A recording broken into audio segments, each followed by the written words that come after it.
out there in YouTube land, I decided to make another video on cool tools. So this is my cool tool video. So this is actually 2 cool tools. Say that 3 times really fast. So let's just describe this tool first. So I just received this in the mail. I thought this is one cool tool. So as I've discussed before, when you're looking at basically looking at the tailstock of a lathe, right? You have the tailstock itself like this, and then you're able to put a collet in the tailstock. So if I take this collet here, and this is a pretty wide collet. This is a 50, which is pretty common collet for holding bigger lathe parts, I'd say, right? So if I've got a 50 collet in here, and I turn this collet, right? Just turn this collet in there. So it's got a little tab or indexing tab on the inside, just like a tailstock would have, or a headstock of a lathe. And then it has a drawbar. So this drawbar is threaded. So it's a threaded drawbar. So if I look at the collet here, I could actually screw this collet onto the threaded drawbar. There you go, see? So that is threaded on there, and then this allows this drawbar here to go in like this, right? And there's a little spacer here that's needed, and then you put the collet in, and it finds this index on the inside, index little tab that's sticking out, and there you go. And then you tighten it like that, and it squeezes the collet in and then squeezes the collet closed. So if I wanted to use this for, say, grabbing a wheel, and I've got myself a wheel here, I would match this wheel to the right collet size first, right? And I'll just put this wheel on the collet to start off with. So we just put that wheel on the collet like that. And is that the right collet wheel size? I don't know. Oh my god. Oh my god. Yeah, there it is. So the wheel's on the collet. It's a little bit tight, but you would have that on the collet like that. You probably put the collet in first, but let's just do it like this for now. And then you tighten that collet. Now watch this. As I tighten it, it gets closer and closer, and then as I go, give it a good little turn there, and it's got some knurls here on the side here for grabbing onto. And now that wheel is tight as heck on the end here. So that's a tight wheel, and of course the tighter I turn this, and the tighter this gets. So this is brass, and this is stainless steel, and it's quite thick. So take this apart again like this. So this could be used if you're doing some, as opposed to a pin vise maybe. This is going to grip this a lot better than a pin vise might. And plus you've got some girth here to grab onto, right, of this pretty thick diameter tool. And then if you want to do work on the end here, or even if you want to hold it and spin it or something like that, or you're working on the teeth, for example, and you've got to get close to the teeth. There you go. Let's have a close-up of this. Then you're able to just grab this thing and do work. So it's kind of a collet holding tool. So it behaves like it's a lathe tailstock or headstock, except it's basically used with your hand, which is a pretty neat tool. I don't even know what this is called, and I've never seen one of these tools before. So this is the first time. So you just fit it in, as you can see inside. Let's see if I can zoom in there a bit. There you go. That's it there. And there you can see the tab on the right hand side on the inside, right? So that, my friends, is the tab, right? And it's perfect. It's absolutely perfect. So love this little tool. Just received it in the mail. These are the kind of tools I buy that I know are good, and I'm not quite sure how I'm going to use it, but I know there's going to be a point in time where I'm going, geez, I wish I could put any size collet in there and grab a part with the end of that collet to work on it by hand. So, and even if you're using it to burnish something on the end, or sharpen something, maybe I should use it to sharpen gravers or something. Anyway, great tool. I'm going to leave the 50 in there because I've got a couple of 50 size collets, and just tighten it just a bit. So just leave it tightened anyway. So this is the tailstock or headstock collet holding device. Collet holding device. Alright, so that's that tool. Set that aside. Second tool, tool number 2. So this is a cool tool. I'm going to zoom in just a bit. I'm making this one straight video, so I don't know if you guys know what this thing is, but this is one cool tool. So, and as far as the cool tools go, it's pretty precise. So this tool is used for removing, look at that, you get that up close here. This is a balance, and that's the table, and it's for removing the table that the impulse jewel is on a watch balance. So that's the table there. And how you do this, I'm going to attempt to do this without failing miserably, right? It's got a couple of different screws here. So this here is for widening, as you can see, widening or narrowing the width, and that's the width that of the table, the roller table on the watch balance staff. So it's the width of the balance staff between the table and the balance, right? And then at the very end of this tool, you can see it's got a little tiny hole, and that's to line up with the pivot, because you don't want to break the pivot on the end when you're closing this, right?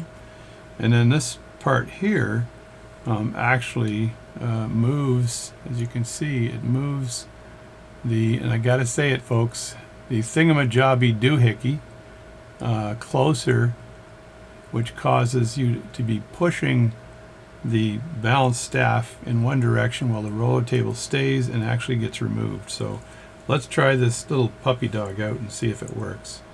And I'm not sure if this will work. So if I haven't tried this yet, and maybe this is too small a balance staff to deal with, because it's usually made for pocket watch balance staffs. So, and this is a watch balance staff. So I don't know this. I don't think this will work because it's way too small. Or maybe it will. I'm not sure. So I've got the balance in there like that. I don't know if this will work. This is like, I've got to squeeze it, which should be this direction. Yeah. So I'm squeezing it in this direction. Oh, that's the wrong direction. I've got to squeeze it in this direction. This may just pop the roller table off by squeezing it. Like that. Squeezing that. I know I'm going to screw this up. I just know it, right? So is that roller table? Yeah, it is. That roller table is on the other side. Let me look at that up close. See how it's forked on both sides? So there it is there. Let me look at that again up close. Seems to be on both sides. Now I don't know if the end here will align properly. I don't think it will. I think you got to tighten it after you align it. So you would just loosen that up a bit. Loosen it up like that, and then make sure you had this aligned properly. Gee, I don't know if this is going to work. I think it's too small. This is made for a pocket watch.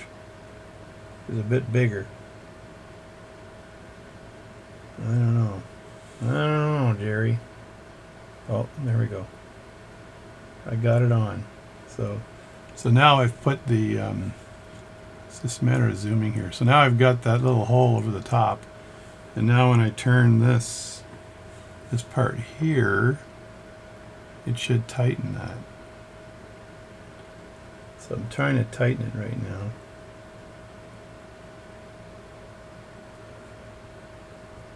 I know I'm asking for trouble, folks. See if this thing actually works. So it's in there right some good. Am I going to break the roller table, or is it going to work? I'll tighten it a bit more. I know that this is for a pocket watch, and this roller table I have is definitely not a pocket watch roller table. So now if I turn this here to push, will it remove the roller table? I think it did. There you go. So it ended up removing the roller table. Now if I undo that, am I going to get a roller table on the other end? Oh, that's a double roller. So it just fell to the ground in misery. Misery. Let me just zoom in here really quick. This is going to be one shot, a video done in one shot. Let's see if that looks like a roller table that's still intact, or is it all busted and broken up. It looks good, folks. It looks good. There is the roller table, and it's in one piece. Look at that. It actually worked, and it didn't fart with the jewel at all, and it was a double roller on this thing. And let me look at the balance itself. This is like a used balance, and there's the balance, and look at that. The pivots are still good on both sides. Man, my skin looks so wrinkly up close. There you go, full television size of a wrinkly human skin. And far away, they're just basically model hands. I'm telling you, it looks good. So there we go. So that's that. So that actually worked to safely remove that roller table. So this is tool number 2. And again, all I did was, once I got that squeezed in nicely, and it was squeezed in really well because when it popped, it sprung closed. So you squeeze that in nicely like that, and then you slowly turn the back here, and that actually moves that. It's like a stake from a staking set, but it moves that stake in one direction, which pushes the balance staff in one direction while the roller table stays the same, or you could look at it the other way. The roller table is pushed up by the movement of the balance staff being pushed down. So that's the tool right there. And I got this tool, and it was pretty messed up looking, and I did a lot of work to clean that up, and now it looks pretty much perfect. And again, I'm going to zoom out, manual zoom out. That way I don't have to turn this camera off or anything. So that's tool number 1 here, and that's a pretty cool tool, I'm telling you. And again, used with a collet for grabbing things, I'll say, right? So, and you can do all kinds of work as you're holding this with one hand, because it's got enough size on it where you can actually grab the thing and do stuff with it, right? So that's 1, and then the 2 is this really cool tool for removing the collet, or removing the roller table off a balance. And that's probably a safe way to do it, as opposed to pounding the thing in my other roller table remover tool, which is this tool right here, used for removing roller tables, where you take the stake off like that, you put the balance in like this with the roller table in the top like that, and then you just put your tool over the top and you pound it, bam, like that. I've broken a roller table doing this, because this tool was used in factories and stuff, but I'm not sure if they cared about whether they broke the roller table or not. So I've broken a roller table with this tool. Not the greatest tool for removing roller tables. And I have one more tool for removing roller tables. If I can find it really quick, I'll show it to you. If I can't, then too bad, you're not seeing it today. So let me see if I can find it. It's amongst my little tiny tools from Tool Land. I'm looking, and I'm not finding. Oh, there it is, roller remover.